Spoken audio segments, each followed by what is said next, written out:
Hello, and welcome to the Astrology Podcast. I'm your host, Astrologer Sarah Paasch.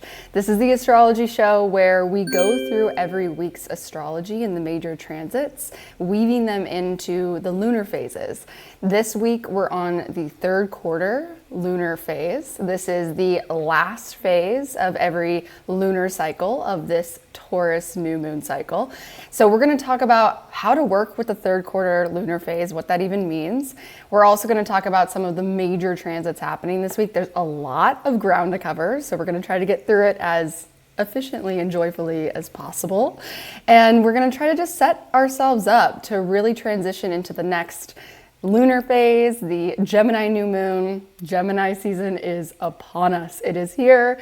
And a lot of what's happening this week that we're going to touch on is more than just this moment in time. This week is opening almost like a foreshadowing of some of the most exciting and magical astrology that's yet to come as the year unfolds. So let's dive into it. Okay, so this week begins on May 19th with the third quarter moon in Aquarius. The third quarter moon phase is the final phase of the lunar cycle that started back on the previous new moon. So that would have been the Taurus new moon. Now we get to this point, and it's all about clarity, refinement, and completion before we go into the next cycle. So if last week's astrology and lunar phase with that Scorpio full moon was all about clarity, confronting hard truths, huge clearing. Remember, we talked about clearing the deck, and really it felt like a deep emotional purge. Scorpio moon, anybody? This week is all about taking all of that clarity and all of that clearing and opening ourselves up to see what's on the horizon for what's going to be coming next, what energy is going to come in to all of the space that we've opened and cleared in the previous phase of this lunar cycle. So when you think about working with the third quarter lunar phase, you can kind of think of it as composting. This is the part of the cycle where anything that we're ready to move forward with, we have to really get clear and discerning about what's really not going to resource us or to feed or nourish that thing that we're wanting to grow. So composting means that anything during this week's astrology that you're able to let go of or release, it's really in service and a regeneration of resources for what it is that's going to continue to grow. So don't be afraid to let stuff go. Don't be afraid to say, I don't have to do all of the things. It's good to be focused in this third quarter lunar phase. Something so poetic and perfect about this week is that while the moon's in Aquarius in this third quarter phase, we have the sun in Taurus making a sextile to Saturn in Pisces. And the sextile is happening at the anaretic or the last degree of both signs. This is like a final moment or check-in with Saturn of all of the work that's been done, the ground that's been laid to kind of say, okay, I have this opportunity to really clarify what has the potential to endure. What am I really willing to say yes to for the long term? Don't give up. Double down on your commitment to the dreams that are clearly starting to stabilize before Saturn shifts into Aries and we start a whole new lesson plan, really. I know something that I'm going to do with this transit is take some time to journal and reflect. What has Saturn in Pisces helped me develop? What are some things that I've gained in terms of feeling like I'm capable of things that I wasn't before? So Saturn first entered Pisces back in March 2023. And Saturn always brings responsibility and challenge and difficulty, but with the reward of if we put in the hard work, on the other side of a Saturn transit, we look back and we're like, oh my God, I'm doing things I didn't even know I could do before. And I've proven to myself something if we really worked with that Saturn transit. This is a moment with the sextile to say, what is it that I've proven to myself I'm capable of? How have I built or developed a deeper sense of self-trust? And giving some gratitude both to ourselves and to Saturn, and really clarifying those commitments, the dreams that we really believe not just in the dream, but in ourselves as the caretaker to bring these dreams into reality. And then later on Tuesday, May 20th, we're gonna have the sun enter Gemini, which means we're officially starting Gemini season. Happy birthday, Geminis. And to be honest, personally, I am so ready for Gemini season and these shifts in energy. I feel like we have been through so much deep internal processing and work with all of the retrogrades behind us, with the major eclipses. This Gemini season is a breath of fresh air. The image that I was getting about Gemini season and the upcoming lunar cycle that we'll talk about later is that if this Taurus new moon and lunar cycle has been about building new forms, this feels like Gemini season is, okay, well, we've built this structure, this form, this house, and Gemini season's going to start putting windows into the building, which is what Gemini is all about. Gemini is about taking something that is fixed and certain and poking some holes in it. And one of the helpful implications of putting windows into a house is that we shift from feeling like this room without any windows, this environment or this experience that we're having, this is all that exists. This is the world. This is everything. But now with these windows being put in, suddenly we get a view of something outside of this house, outside of this room, outside of ourselves. And we get to open our perception and our ability to see beyond just ourselves and what was previously known. This Gemini season is when we start to move from a singular viewpoint into expanding the scope of perception to a much larger whole.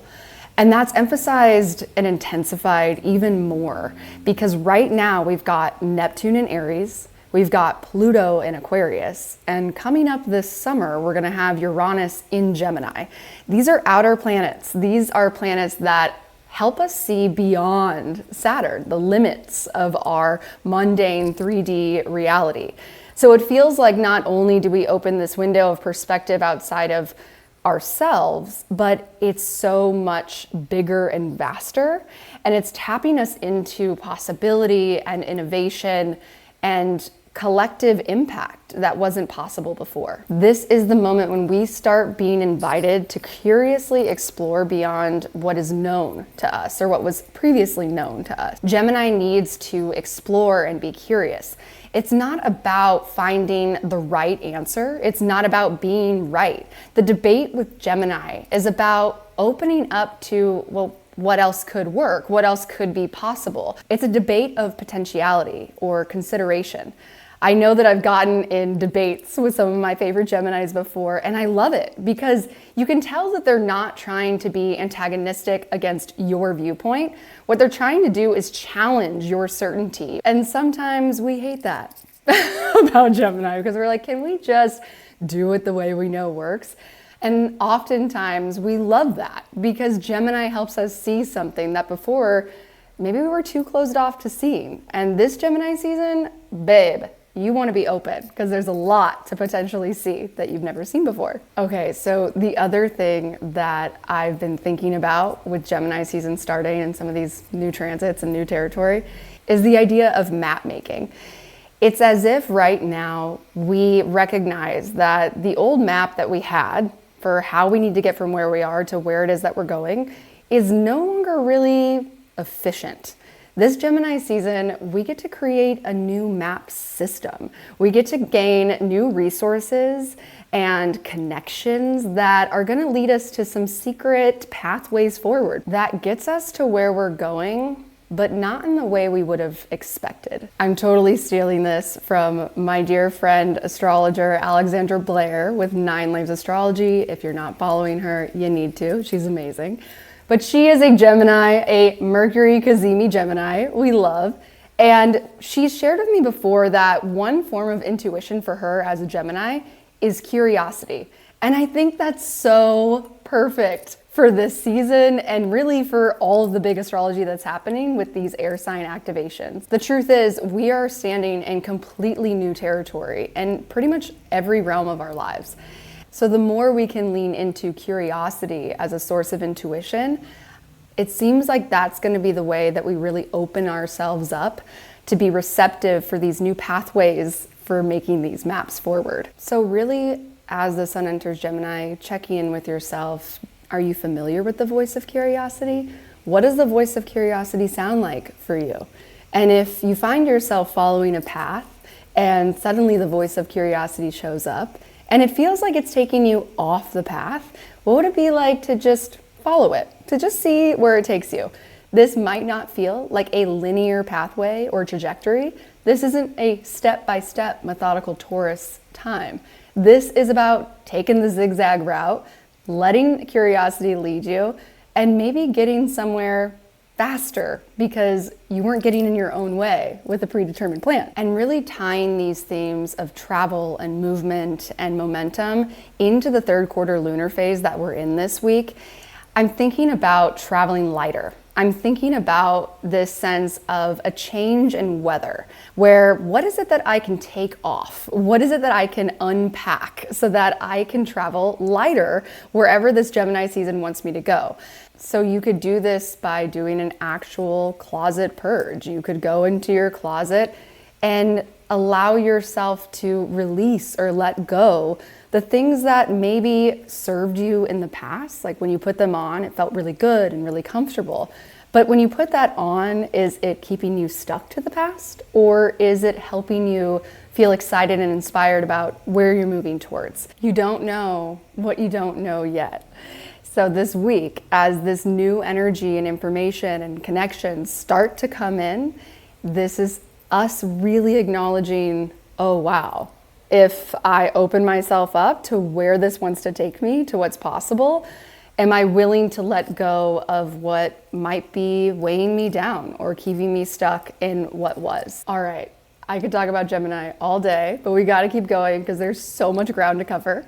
Let's just real quick summarize. Gemini season starts. We are making new maps, designing new windows into our current reality, and we're opening ourselves up to lean into curiosity as a form of intuition, all during this third quarter lunar phase, which is about really refining and letting go so that we can prepare ourselves for the beginning of the next lunar cycle. So on Wednesday into Thursday, we've got Venus in Aries making a trine to Mars in Leo. Venus is in fresh territory. She's out of her retrograde shadow. Mars is totally free from Pluto and out of his retrograde shadow. And now the two are coming into contact. There's a really exciting, flirtatious, creative, passionate energy in the air.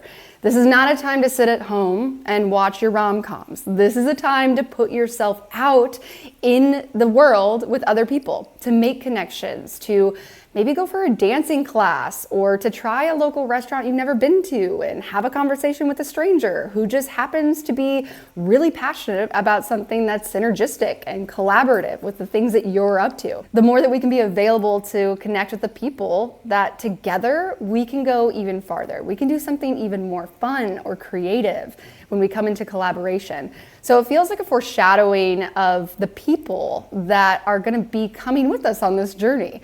We really recognize and appreciate these connections that equally we hype each other up, especially after last week's Scorpio full moon and Uranus transits. Hopefully we've really shed a lot that was holding us back from feeling a sense of freedom to just be authentic and be who we are. And now it's like maybe there's people who are ready to recognize that. And maybe there's people we're ready to come into contact with and create these new collaborations, these new partnerships, these new exchanges. And the focus is really on the people who synergize that sense of enthusiasm and excitement for what's to come. So put yourself out there. Don't sit at home watching a rom-com Tuesday, Wednesday, Thursday. You got to make yourself available for the people that want to help you and that want to play and ride along this journey next to you. The first things that the sun in Gemini is going to do this week is make a sextile to Neptune in Aries and a trine to Pluto in Aquarius.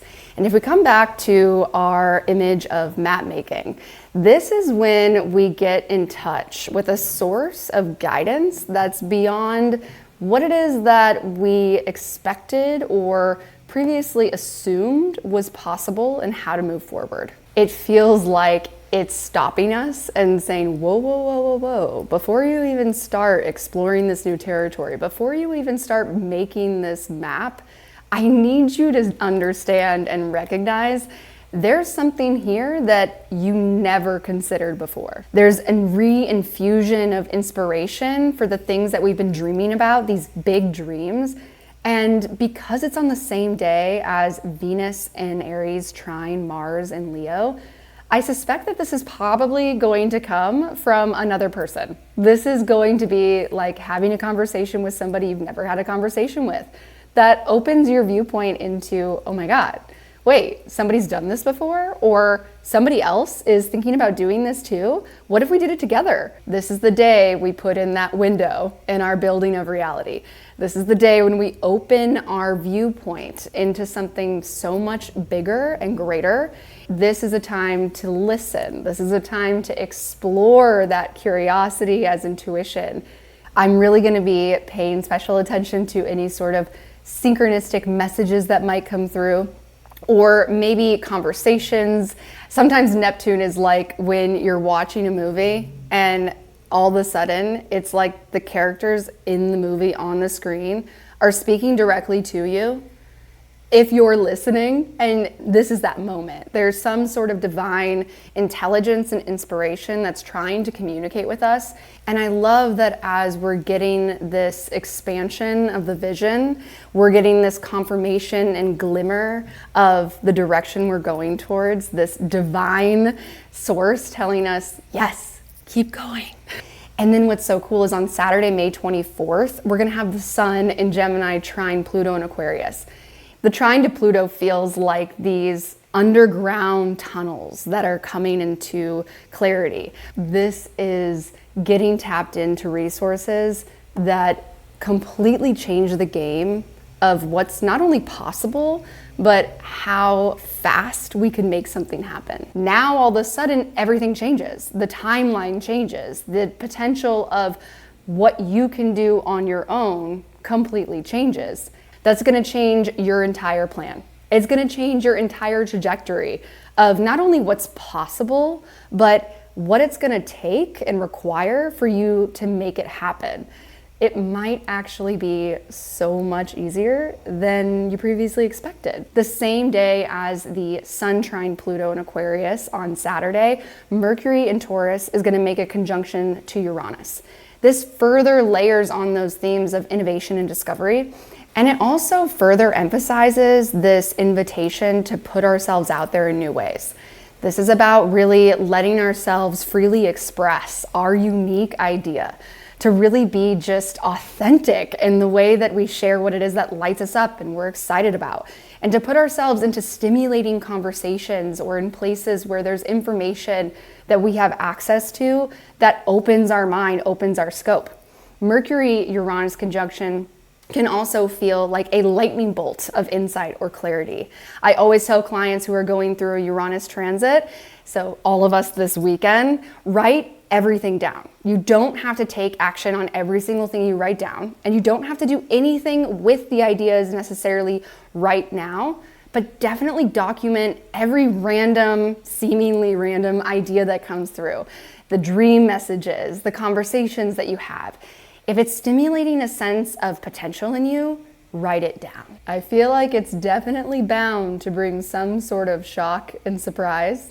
And then the last major transit of this week is Saturday night. Saturn is going to move into Aries.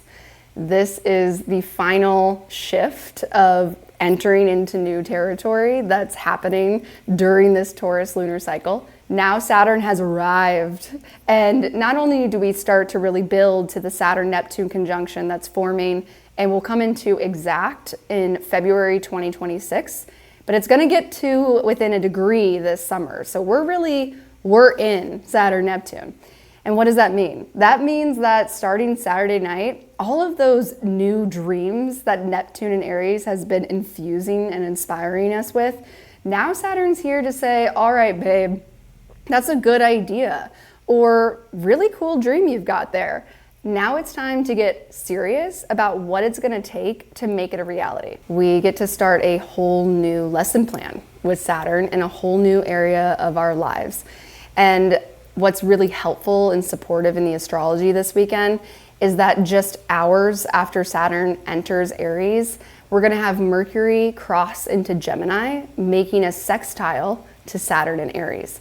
So it's kind of like we got into a new school, we're in a new classroom, and it's new material that we haven't been introduced to before, but Mercury in Gemini making that sextile to Saturn right away is like getting seated next to the person in the class who becomes your future accountability study buddy. This is like we get access to people or information that's gonna help us along the way. Right away, we hit it off and we're in this together. It's like we're both new here, but we're going to support each other through the journey ahead. Another way that I'm thinking about Mercury and Gemini sextiling the Saturn, Neptune, and Aries is like we're being given an instruction manual for these Aries transits, but it's up to us to take the time to actually sit down and read the manual. Saturn is the ultimate taskmaster. And while going through a Saturn transit is never easy, it's always incredibly constructive if we're willing to work with Saturn. So don't skip the prep work for Saturn and Aries. Study up on what this transit might be about for you. And honestly, if you're looking for one way to do that, the webinar that Alexandra and I are hosting on Saturn and Aries is such a good resource for that. Saturn is going to be in Aries through 2028. So we've got some time, some Saturn time with this transit. And this webinar is kind of like a perfect instruction manual. Whether you work with Saturn a lot, you understand Saturn, or you don't at all, and you're just feeling maybe a sense of overwhelm or intimidation about this big transit, we're gonna help you. We're here to make it approachable and workable. So many people in the astrology world are talking about Saturn and Aries on a collective mundane level. And what we're really gonna focus on in our webinar is how to work with Saturn and Aries for you. What does it mean for you? So understanding the nature of a Saturn transit, and more specifically Saturn in Aries, it has a very specific style and flavor and different practices and tools that you can implement to help work with this transit. You can find all the information for that webinar linked below. We'd love to have you join us live. It's going to be great to open the conversation, and you can ask live questions, pulling up your chart, talking about the specifics of this Saturn and Aries transit for you. So check out the link below. Let me know if you have any questions, and definitely join us for Saturn and Aries webinar. And if you'd like to understand how these transits are working with your personal chart in an even more intimate setting, you can book an astrology reading with me. My book is open for June and July, and that is also linked below. It's definitely a year that you want to leverage the good astrology as much as you can, and there's so much good astrology. I'm loving connecting with clients right now and opening up their scope of awareness to how this astrology is working specifically for them and how they can work with the astrology and leverage it. Again, that is linked below. If you liked this video, if you like this content, please, it helps so much if you like this video, if you subscribe to this channel. I also love hearing from you guys in the comments. I would love to get into more conversation about these transits and this astrology, how you're feeling coming towards the end of this Taurus lunar cycle, ready to shift into the Gemini New Moon and all of this new territory. You can also connect with me on Instagram and TikTok. Those are linked below. I like to stay updated in the day-to-day on social media with how I'm feeling the transits, what's inspiring me about the transits, and give you guys any sort of resources that I can that come to me during the week. Next week, we're going to dive into the Gemini New Moon, which means we're starting a completely new lunar cycle. And I'm so excited to be with you to talk about what's to come in that lunar cycle, how it's starting. This cycle is sure to bring a significant change in our astrology weather. New people, new pathways, so many things are opening us up for these new travels. So really, again, use this week, this third quarter lunar phase, to release anything that's not in this new plan, to kind of declutter and get excited for welcoming the new. I'll see you next week for this Gemini New Moon. Thank you for being here. I'm Sarah Paasch, and many blessings to you in this exciting last quarter of the Taurus New Moon cycle.